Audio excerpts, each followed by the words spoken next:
We stand with Jamil Farooqui. Bol news के anchor person को मिलने वाली धमकियों के बाद सियासी, समाजी और अवामी हलके बोल न्यूज के एंकर पर्सन जमील फारूकी के हक में खड़े हो गए। फवाद चौधरी, शीरी मजारी, असद कैसर, फरूख हबीब हक में बोल पड़े। ट्विटर पर भी जमील फारूकी को धमकियां टॉप ट्रेंड बना रहा।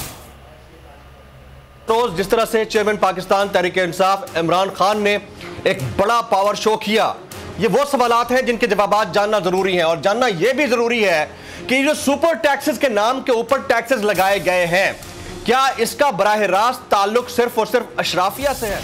आज़ादी सहाफत पर कारी ज़र्ब। बोल न्यूज़ के एंकर पर्सन को धमकियां, नामालूम नंबर से धमकी आमेज कॉल्स। इमरान खान से मुतालिक बोलने पर धमकियां देते रहे बोल न्यूज़ और जमील फारूकी अपने मौक़िफ़ पर कायम। सोशल मीडिया पर stand with Jamil Farooqui top trend बन गया। सार्फिन कहते हैं हम जमील फारूकी के साथ खड़े हैं। सियासी रहनुमाओं की जानिब से भी धमकियों की मजम्मत की गई। साबिक स्पीकर कौमी असम्बली असद कैसर और फरूख हबीब भी हम आवाज़। रहनुमाओं ने जमील फारूकी के हक में ट्वीट्स किए। फवाद चौधरी और शीरी मजारी भी जमील फारूकी के हक में खड़े रहे। फारूकी के साथ किया है अभी, इमरान खान के साथ, जमील फारूकी के साथ कल उसको थ्रेट्स आई हैं जो यानी कि क्रिटिसाइज करे हुकूमत को। अब ये कहना कि जमहूरियत में हम सवाल भी नहीं उठा सकते, नहीं तो आपको किडनैपिंग हो जाएगी और आपके खिलाफ फेक FIR दर्ज हो जाएंगी। सियासी, समाजी और अवामी हलके जमील फारूकी समेत उन तमाम सहाफ़ियों के हक में मौजूद हैं जो धमकियों और इम्पोर्टेड हुकूमत के दबाव का शिकार हुए हैं।